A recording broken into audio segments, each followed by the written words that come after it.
Thank you speaker sir. అధ్యక్ష గౌరవనీయులు please అన్న అట్లా ఉన్నది సార్. ఇప్పుడు ఇట్లా మంత్రులు లేవడం సబబు కాదు సార్. కూర్చోండి దయచేసి. ఇప్పుడే ఇస్తాను.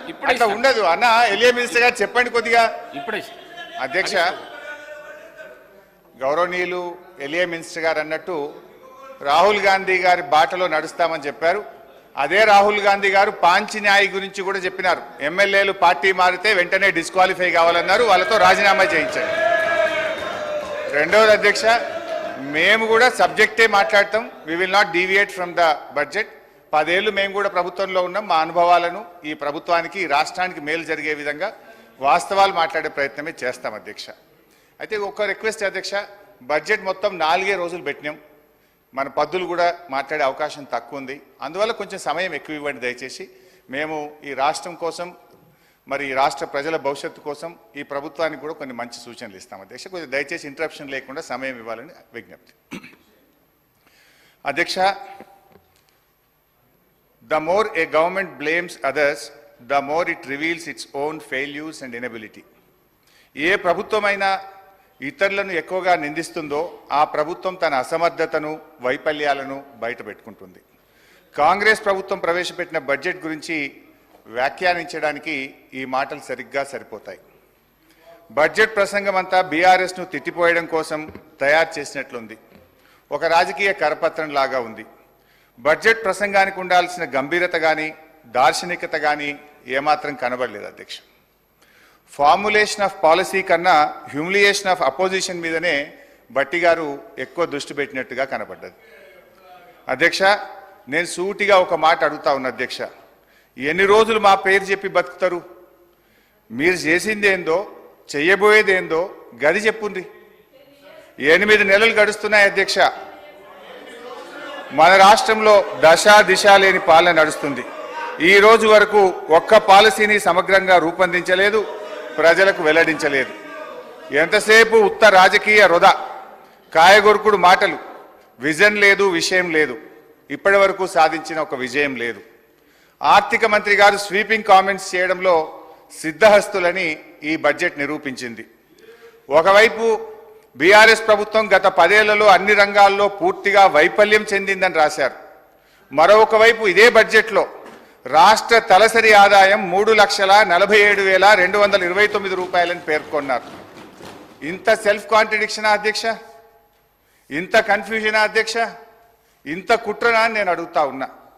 ఎందుకంటే 2014లో మా ప్రభుత్వం అధికారం చేపట్టినప్పుడు తెలంగాణ రాష్ట్రం దేశ తలసరి ఆదాయంలో మనం కంపేర్ చేసినప్పుడు, ఇతర రాష్ట్రాలతో కంపేర్ చేసినప్పుడు మనం 11వ స్థానంలో ఉన్నాం. కానీ మా 10 ఏళ్ల పాలన ఫలితం ఈరోజు గోవా, సిక్కిం లాంటి చిన్న రాష్ట్రాలు మినహాయిస్తే తలసరి ఆదాయంలో తెలంగాణ రాష్ట్రం దేశంలోనే నంబర్ 1గా నిలపడం జరిగింది. అధ్యక్ష, నేను అడుగుతా ఉన్న భట్టి గారిని, తలసరి ఆదాయం ఇంత గొప్పగా పెరిగిందంటే 10 ఏళ్ల మా పాలన ఫలితమా, 8 నెలల మీ పరిపాలనలో పెరిగిందా? దయచేసి చెప్పాలని చెప్పి నేను కోరుతా ఉన్నా. ఒకసారి గుండె మీద చేసుకొని చెప్పండి, ఎవరి పరిపాలనలో ఈరోజు దేశంలో తలసరి ఆదాయంలో ఈ రాష్ట్రం మొదటి స్థానంలో నిలబడ్డది? అధ్యక్ష, 4.5 లక్షలు లేని జిఎస్డిపిని 14.5 లక్షల పైకి తీసుకుపోయింది మా బీఆర్ఎస్ పాలననా, మీ 8 నెలల కాంగ్రెస్ పాలననా అని నేను అడుగుతా ఉన్నాను అధ్యక్ష.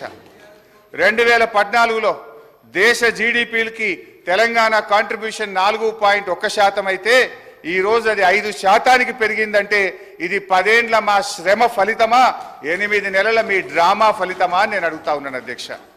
అధ్యక్ష, 2013-14లో 1,07,00,000 ఉన్న పంటల ఉత్పత్తిని 4 కోట్ల టన్నులకు తీసుకుపోయింది మా పరిపాలన ఫలితమా, మీ 8 నెలల పాలననా అని నేను అడుగుతా ఉన్నాను అధ్యక్ష.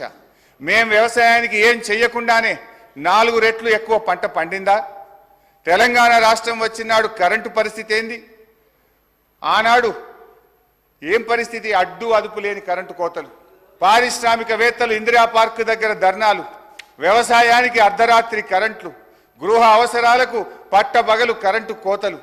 కానీ 6 నెలల్లోనే పరిస్థితి చక్కదిద్ది వ్యవసాయానికి చాలినంత కరెంట్ ఇచ్చాం, 2 ఏళ్ల వ్యవధిలో అన్ని రంగాలకు నాణ్యమైన 24 గంటల కరెంట్ ఇచ్చిన ప్రభుత్వం మా ప్రభుత్వం కాదా అధ్యక్ష? ఇవన్నీ చూస్తుంటే ఈ చెయ్యి పార్టీ వాళ్ళు కూడా చెవులలో పుష్పగుచ్చాలు పెడతారని భట్టి గారి ప్రసంగం విన్నాక అర్థమైతా ఉంది అధ్యక్ష. అధ్యక్ష, 5 దశాబ్దాల కాంగ్రెస్ పరిపాలనలో తెలంగాణ స్థాపిత విద్యుత్ సామర్థ్యం 7,778 మెగావాట్లు. పురోభివృద్ధి లేదని మీరు చెప్పిన ఒక్క దశాబ్దంలోనే తెలంగాణ స్థాపిత విద్యుత్ సామర్థ్యం 19,483 మెగావాట్లకు పెరిగింది. మీరు చేసిన దానికంటే 3 అంతలు చేశాం. ఈ మధ్య అదనంగా 1,400 మెగావాట్లు ఎన్టీపీసీ నుంచి కూడా వచ్చింది. మీ ఇందిరమ్మ రాజ్యంలో తలసరి విద్యుత్ వినియోగం ఎంతుందో తెలుసా? 1196 యూనిట్లు. అనుకున్నంత అభివృద్ధి సాధించలేదని గౌరవ ఆర్థిక మంత్రి గారు చెప్పిన బీఆర్ఎస్ పాలనలో తలసరి విద్యుత్ వినియోగం 2,349 యూనిట్లకు పెరిగింది అధ్యక్ష. ఇదంతా కాదు బట్టన్న స్పీకర్ గారు, ఇంత పెరిగింది అంత పెరిగిందని సరే లెక్కలు నేను చెప్తా, బుక్కులలో ఉంటుంది. కుల్లా మీరు ఒక్క 10 నిమిషాలు టీ బ్రేక్ ఇవ్వండి. నేను బట్టి గారు పోయి అసెంబ్లీ ముంగట గన్ పార్క్ మీద రోడ్డు మీద నిలబెడతాం. రోడ్డు మీద పోయే 10 మందిని బీఆర్ఎస్ పాలనలో కరెంటు మంచిగుందా, కాంగ్రెస్ వచ్చిన 8 నెలల కరెంటు మంచిగుందా అని అడుగుదాం. కుల్లా జనం చెప్తారు కదా అధ్యక్ష. మాది బాగలేదు పురోభివృద్ధి సాధించలేదని మాటలు చెప్తే అయిపోతుంది అధ్యక్ష. అధ్యక్ష, చివరికి ఈ కరెంటు గురించి అధ్యక్ష గౌరవ మన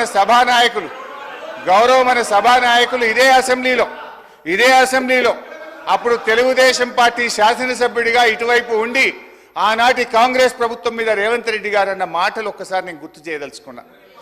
ఆనాటి కాంగ్రెస్ పాలనలో తన తండ్రి గారు చనిపోతే ఊర్లో దహన సంస్కారాలు చేసిన తర్వాత కరెంటు లేకపోతే గంటల సేపు ఎదురు చూసి కరెంటు లేక నీళ్లు లేక నెత్తి మీద నీళ్లు జల్లు